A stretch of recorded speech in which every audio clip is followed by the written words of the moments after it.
nawe yakoze imyitozo ya mbere mu Nzove aho yari kwitegura muri rusange umwaka w'imikino n'abafana benshi bari baje kumwakira, ariko RayonSport muri rusange nayo itegereje undi rutayizamu wakinaga ikipe ya AS Vita Club, ariko bakaba baramaze gutandukana. Yitwa Prince Junior Elinga, akaba ari umunyakongo Brazzaville y'imyaka 24 aheruka gutangazwa mu bakinnyi barekuwe n'ikipe ya AS Vita Club. Ikipe y'amagajo nayo kuri uyu mugoroba yiyubatse kuko yasinyishije Iragire Saidi wakineye ikipe y'Igihugu Amavubi, yanyuze muri Mukura nyura mu ikipe ya RayonSport, ndetse ubwo yaherukaga mu Rwanda ni muri 2023 yari mu ikipe ya Rutsiro ubwo yamanukaga. Yari amaze iminsi akina mu ikipe y'Amasipirare mu gihugu cy'u Burundi, yasinye amasezerano y'imyaka 2, yasinyanye n'undi mugabo w'umukongomani witwa Shabani Gruari wakinaga ikipe ya Club Mugano yari ya Ibukavu muri Kongo. N'abakinnyi rero amagajo bashyaguze. Hanyuma kandi ikipe ya Muhazi United nayo yatangangiye imyitozo n'abakinnyi bagera muri 19,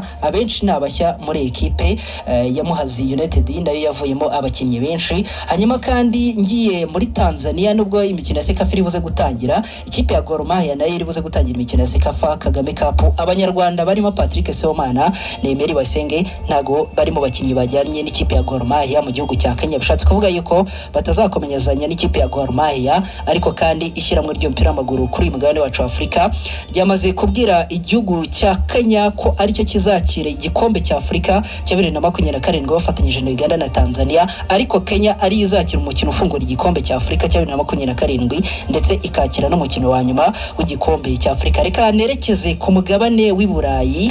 President wa FC Barcelona Joan Laporta yabwiye abafana b'ikipe FC Barcelona asa nk'abasuhumuriza ko ekipe noneho ubukungu bwagarutse, atubu ngubu uwo turi kwifuza cyane niko Williams, kandi birashoboka yuko ikipe FC Barcelona ubu ngubu yamugura. Ibindi ubwo nasorezaho l'equipe ya Olympique de Marseille yamaze kumvikana na Manchester United ku musore wayo witwa Mason Greenwood agiye kwivamo ajye mu mujyi wa Marseille, ubwo ari nako Man yatangiye imyitozo.